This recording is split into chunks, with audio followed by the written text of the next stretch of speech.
You must have the capacity to motivate. You must be a people's person.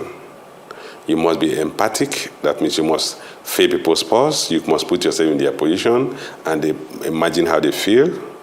You must be a good economic manager. You must understand macroeconomic issues. You must have a good grasp of economics. You must be a social worker. And what I mean by a social worker, it means that you must be conscious of the fact you have the responsibility to elevate the society in terms of social amenities, social infrastructure, such as educational system, healthcare system, sanitation system, and infrastructural system.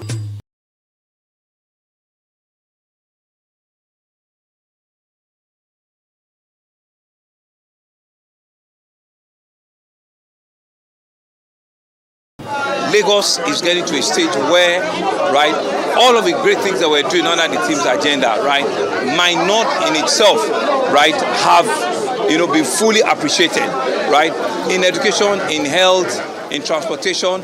So all of that put together shows that, there's something consistent. There's something that it's about Lagos that is coming up, right? And that people need to be positively looking out for it, right? But the themes of the economic policy is not far from the ones that we're currently using. So the rising of Lagos, right, is rising in all of the thematic area, that we have worked on in the past, 4 years or thereabout.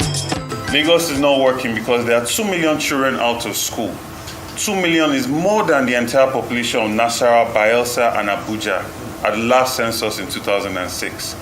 Yes, that could be the population of a whole state, and that is out of school in Lagos. Ikwe Dide. In 2019, a bold driver named Tommy Waziri was attacked and shot in the face at Akpogwon Bridge around 8:30 p.m. He is currently visually impaired. Till today, the shooter was never found, and lawsuits that gave him an appointment for 1 week only attended to him 3 weeks later. Eventually, he had to get treated in a private hospital. Lagos happened to him. Almost 25 years. We believe that this is a period that has been characterized by a concentration of the resources of the state in a few hands, whereas poverty has become widespread and we have not had broad-based prosperity across the state. Our mandate is to come in. We have an agenda which we call the Tiger Agenda. That agenda is designed for Lagos to deliver quality of life, dignity and respect to the average Lagosian, and to lay a foundation for a Lagos in the first world. Today, Lagos does not have a central sewage system. A modern society should have that. We should have efficient road transport infrastructure where highways, overpass are running over each other like you have in other modern cities. And because we have the revenue profile to do that in Lagos State. If you look at the figures that are being bandied around us as the monthly revenue of the tax revenue of the government, Lagos State government, here the figures are around the 50 billion in that region. A 50 billion per month simply gives you, in 10 months, is 5 trillion naira.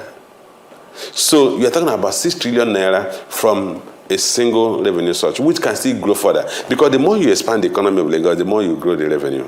My vision to transform Lagos is built on 7 pillars. Number 1, substantial poverty reduction through inclusivity. The second pillar, we're going to push employment creation through industrialization and digital intensive transformation.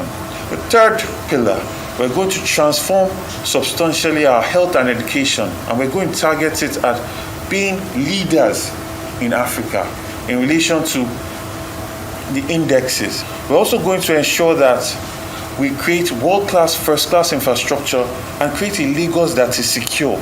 A Lagos that can truly run 24 hours over in the span of 6 years and 15 hours in the span of 4 years. But all of this is going to be built on a robust, strong local government administration that will allow for excellent governance to exist and be close to the people. In 24 years, the only thing this government has been able to give us in terms of rail transportation is a 2-bus stop railway, from Mile 2, from Marina to Mile 2. What you have in between is 2 bus stops. The first one is Igomu. The second one is Orile. After Orile is Mile 2.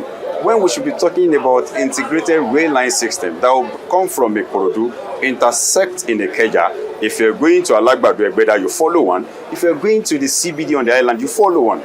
This is what Lagos needs by now. Today, we have 180 kilometer of a coastal line in Lagos, and we're not still have what we call a Miami-like waterfront. So what we are going to do is to go out there and shop for those that can come and give us a Miami-like waterfront, where you can have, tourism activities like meeting, international conferences, exhibition centers, things that would inform the blue economy. Absolutely. So a vote for you means a greater Lagos rising higher than the Absolutely.